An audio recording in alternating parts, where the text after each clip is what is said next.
섬진강 중류에 위치한 하동군 신길이. 넓은 모래밭이 형성되어 있는 이곳은 현재 우리나라에서 제첩이 가장 많이 잡히는 곳이다.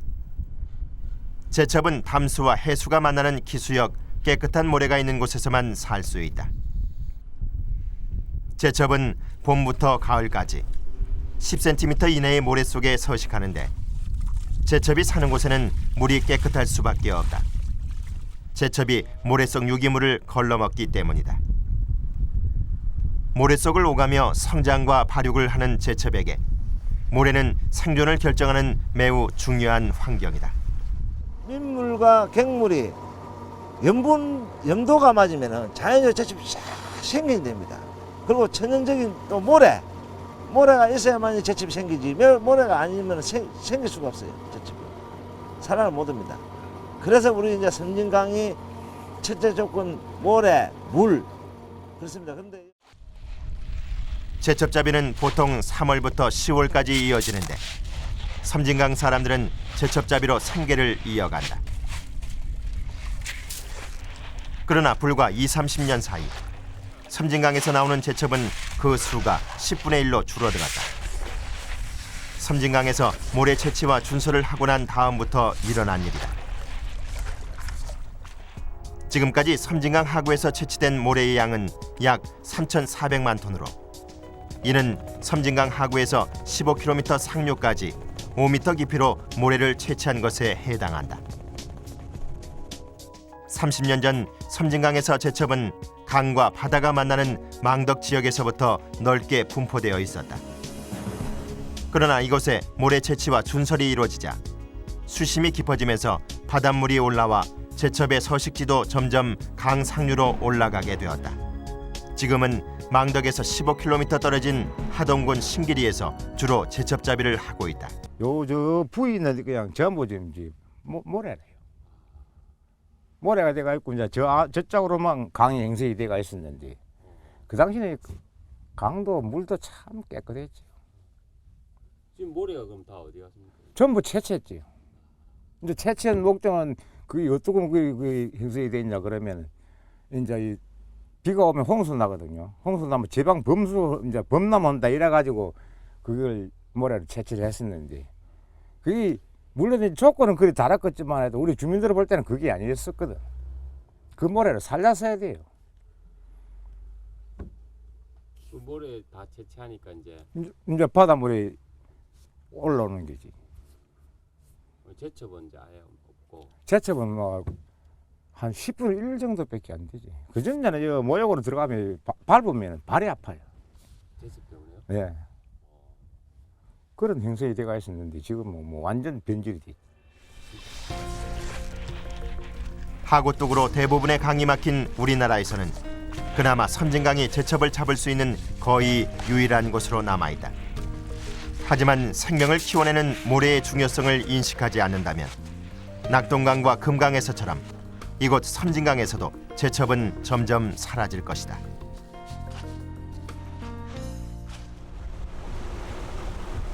일본에서 7번째로 큰 호수 신지호. 이곳은 일본 최대의 제첩 생산지다.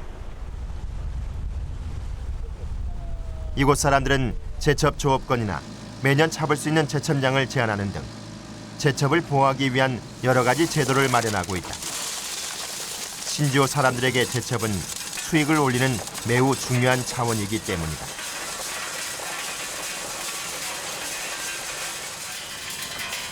이곳에서 나온 제첩은 맛과 향이 좋아 일본에서도 가장 비싼 가격에 팔린다. 제작진은 신지호 내에서 특이한 광경을 목격할 수 있었다. 강 입구에 퇴적된 모래를 파내고 있는 것이었다. 모래가 있는 곳에 사는 제첩의 서식지를 넓히기 위해 모래를 이동시키는 것이라고 한다. だから今この場に砂たくさん溜まってるけど他に砂がない場所ができてるからでヘドロが溜まってるとこあるからそこへ持ってってヘドロの上にこうかぶせて副作言うんだけどそこの固定の性質を良くするために入れるわけで性質が良くなればシジミもそこで増えるいうことなんです。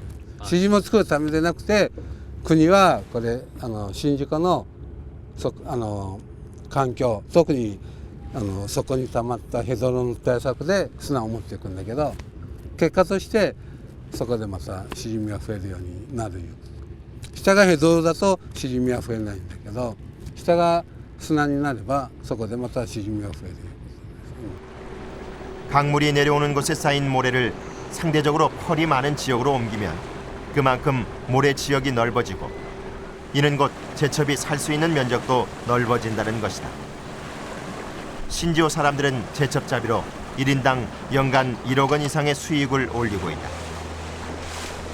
모래를 잘 관리하는 일이 제첩의 수확량을 늘리는 지름길이라는 것을 알고 있는 것이다.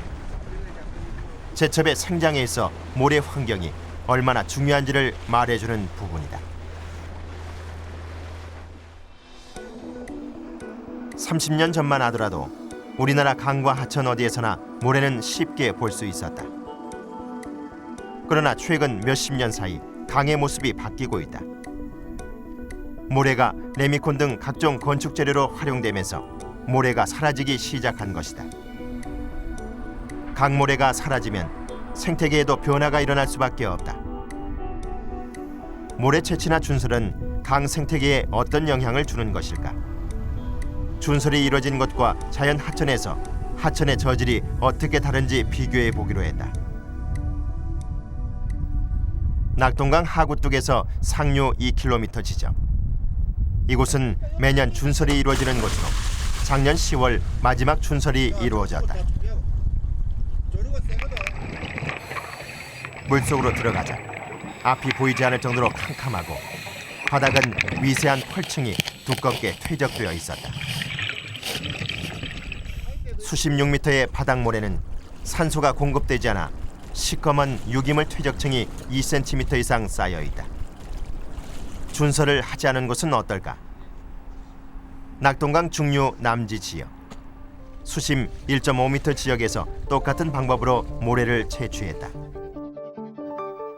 두 지역의 모래는 눈으로 보기에도 쉽게 구분될 정도로 확연한 차이가 난다. 실제 준설 지역과 아닌 지역의 모래 속 유기물 함량을 비교해 보니 낙동강 하류 준설 지역에서 표층의 경우 약 3.3%로 준설된 지역이 준설되지 않은 곳보다 유기물 함량이 10배 정도 많은 것으로 나타났다. 3.3%라는 것 자체가 상당히 높은 그 유기물 농도를 나타내고 있죠. 특히 이제 보통 뭐 갯벌의 그 시꺼먼 흙 같은 경우 이제 뭐 2에서 3% 정도의 유기물을 보이기 때문에 낙동강 하구뚝 안쪽 같은 경우 그 지역이 그 준설이 된 지역인데요. 준설이 됨으로써 그 지역의 그 물의 흐름이 약해지고 정체됨으로써 그 지역의 유기물이 그 좀 축적된 걸로 보여집니다. 이렇게 유기물이 축적되면 그 유기물이 분해되면서 산소를 소모할 수 있고요. 그 다음에 그 분해되는 과정에서 영양물, 우리가 소위 영양염이라고 하는 물질들이 나와서 부영양화에 기여를 하게 되죠. 게다가 이제 수심이 깊으니까 그런 소위 무산소층, 그 저산소층 그런 것들이 일어날 확률이 좀 높아지게 됩니다. 하천에서의 준설과 골재 채취는 강의 생태계를 파괴할 뿐 아니라 해양으로 공급되는 모래의 이동을 차단하기 때문에 해양 생태계에도 직접적인 영향을 미친다. 게다가 1990년대 중반부터 2000년대 초반까지 연안에선 엄청난 양의 모래가 채취되었다.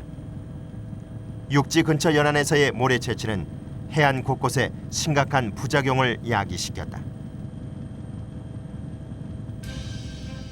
우리나라에서 모래 채취가 가장 많이 이루어진 곳 중 하나인 전남 신안군 임자도. 30년 가까이 진행된 해사 채취로 도로가 유실되고 해안선이 침식되는 등 심각한 상황이 벌어졌다.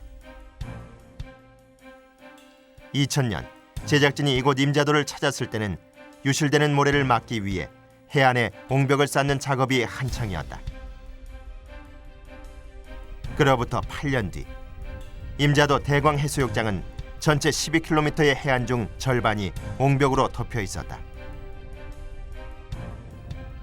그리고 지금도 옹벽이 없는 곳에는 침식이 계속 진행되어 옹벽 축조 작업을 계획하고 있다고 한다. 또 방파제를 해놓은 이유가 모래가 유실된 줄 알면서도 방파제를 해놓은 이유가 지금 바로 산 뒤에가 바로 농작물이 있습니다. 예, 농작물이 있기 때문에 모래가 유실된 줄 알면서도 어쩔 수 없는 상황에서 지금 방파제를 할 수밖에 없어요. 그래서 방파제를 안 하게 되면 물이 수위가 올라가고 이렇게 하다 보면 바로 농작물 피해가 있기 때문에 그래서 이제 방파제를 많이 지금 해놓습니다. 이곳 신안군에서는 해안선 침식으로 2002년부터 해사 채취를 전면 금지시켰지만 침식은 계속 진행되고 있었다. 그 당시 약 1.5m 높이의 옹벽은 현재 2m를 훌쩍 넘겼다. 8년 사이 모래가 약 1m가량 더 침식된 것이다.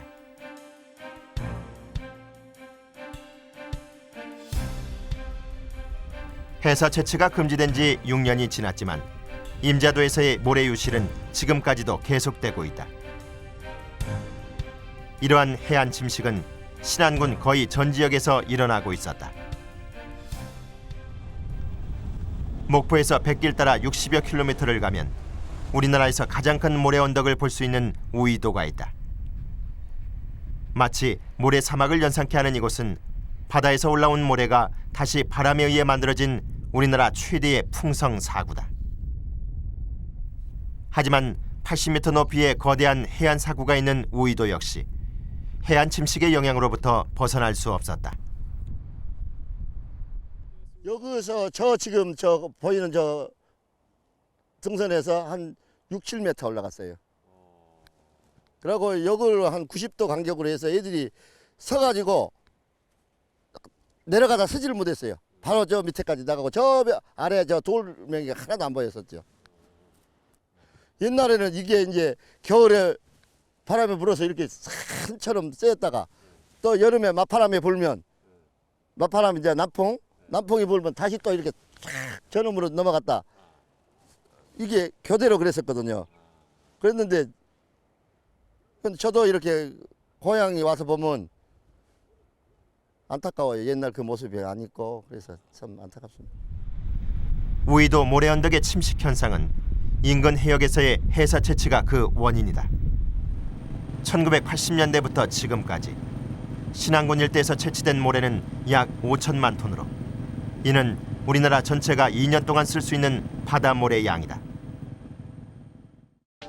육지나 섬 근처에서 진행된 해사 채취는 바닷속에 큰 웅덩이를 만드는데 이 웅덩이를 메우기 위해서 인근 해안의 모래가 유실되는 것이다.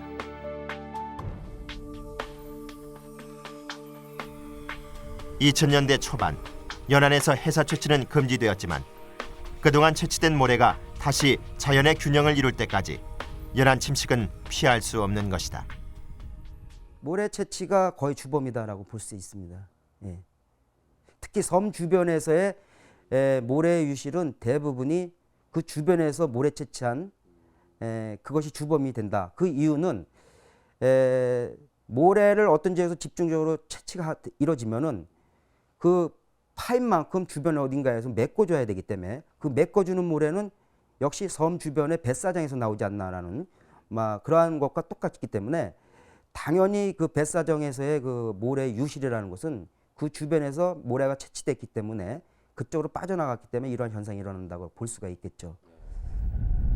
그렇다면 바다에서 채취한 모래는 어디로 가는 것일까? 경남 진해시 부산 신항만 공사 현장. 이곳에선 남 컨테이너 부두를 만드는 작업이 한창 진행 중이다. 진해만을 매립해 부두를 만드는 이 공사에는 엄청난 양의 모래가 사용된다. 지반을 다지기 위해서다. 신항만 매립을 위해 사용되는 지반 모래만 약 8천만 톤에 이른다.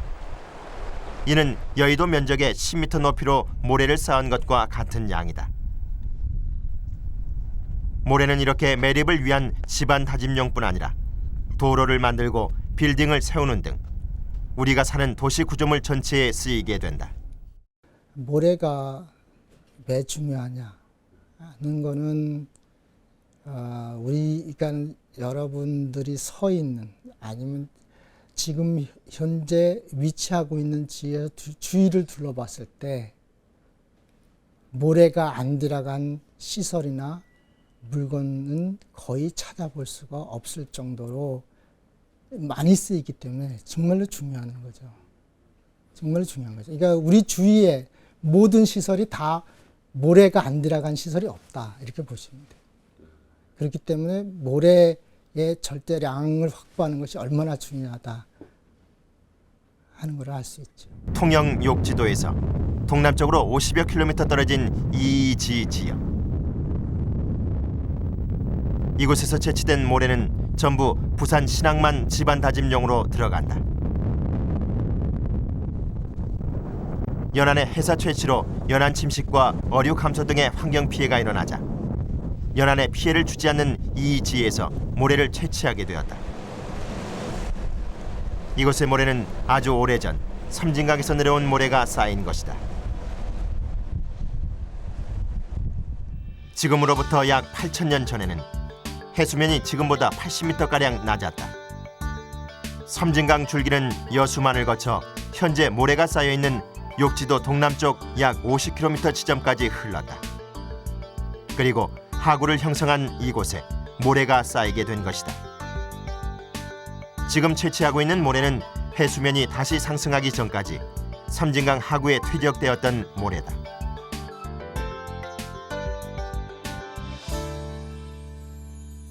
수천 년 아니라 그보다 훨씬 더 긴 세월이 될 수도 있습니다. 그러니까 수십만 년 동안 쌓였던 모래라고 볼 수도 있습니다. 이게 모래라는 것이 그러니까는 지금 현재의 해수면의 높이라면 모래가 조달되는 곳은 대부분 해안가 쪽에 있다. 그러니까는 비치라든가 이런 가까운 데 쌓이게 되기 때문에 지금 이제시라든가 이런 먼 바다에는 모래가 쌓일 수가 없죠. 근데 모래가 쌓이려면 모래가 해안가에 꽉 차서 넘쳐나야 자꾸 바깥으로 나가서 먼 바다까지 채우게 되는데 모래 주입량이 그러니까 모래가 들어오는 양이 그렇게 많지 않기 때문에 절대로 그렇게 쌓일 수가 없지요. 근데 그런 먼 바다에 모래가 쌓이는 것은 지금보다 해수면이 낮았을 때 강이 직접 거기까지 흘러갔을 때 그때 강이 운반해 놓은 모래가 쌓여 있는 것인데 제일 가까운 것은 수천 년 전에 있던 것이 맨 위에 쌓여 있을 테니까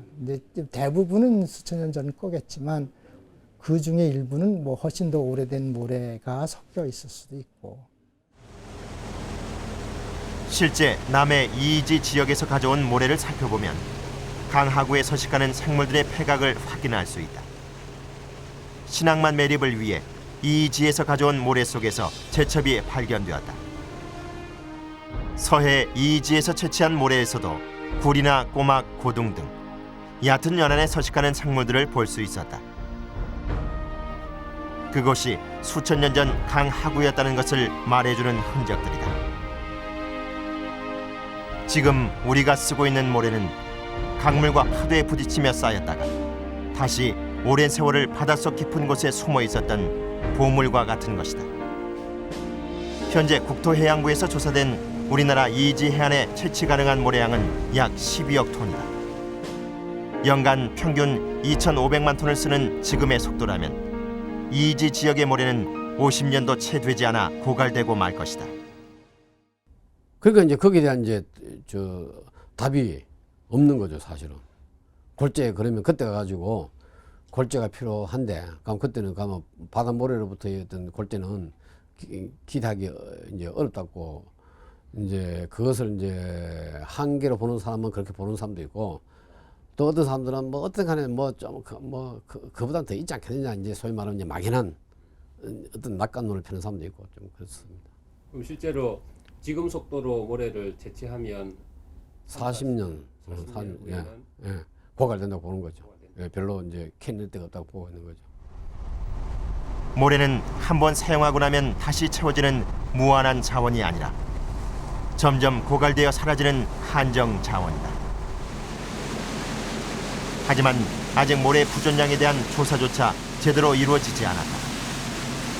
생태계에 심각한 환경 피해를 일으키는 열안과 하천의 모래 채취가 금지돼야 하는 것을 감안하면 어디에서 얼마나 모래를 수급할 것인지에 대한 문제는 더욱 중요해진다. 우리가 지금 당장 골재는 필요한데, 근데 이것이 무슨 쉽게 해서 해수면이 낮아갈 것이 뭐 한 10,000년 뒤에 낮아질 것이다. 그러면 10,000년 동안 우리가 골재를 써야 되는데, 이거에 대한 그러니까 무슨 뭐 50년 뒤가 아니면 5,000년 뒤에 된다. 그러면 5,000년 동안 써야 될 거가 우리가 안정적으로 이렇게 조업하려면 우리가 어디에 얼마를 갖고 있고, 뭐 하루에 1년에 얼마를 뽑았으면 몇 년간 쓸 수 있고 하는 것들이 이렇게 정립이 돼서, 또 이거를 일단 쓰는 연도가 길어진다면 어떻게 줄여서 쓰면서 효과적으로 쓸 거냐를 해서 그 기간 동안에 안정적으로 공급할 수 있도록 준비를 해놓는 게 중요하다고 생각합니다. 지금 정부에서는 대우나 건설 공사비를 하천 골재를 판매한 금액으로 충당한다는 계획을 세우고 있다. 하지만 대우나 건설로 하천 모래의 공급이 완전히 차단된다면 하천과 해양 생태계의 파괴는 물론 우리 후손에게 모래 생태계의 풍요로움을 누릴 수 있는 기회마저 빼앗아 버리는 것이다. 우리는 모래가 무한한 자원이 아니라 수천 년의 세월에 걸쳐 만들어진 유한한 자원이라는 점을 인식해야 한다. 이 바다의 이 모래는 자원입니다. 자원인데도 불구하고 실제 우리가 그 산자부에서는 광물 자원이나 이런 쪽에는 에너지 자원, 석유 자원은 심혈을 기울여서 잘 관리하는 그런 팀들도 부서도 있는데도 불구하고 이 바다에는 모래만은 유독 좀 등한시된다.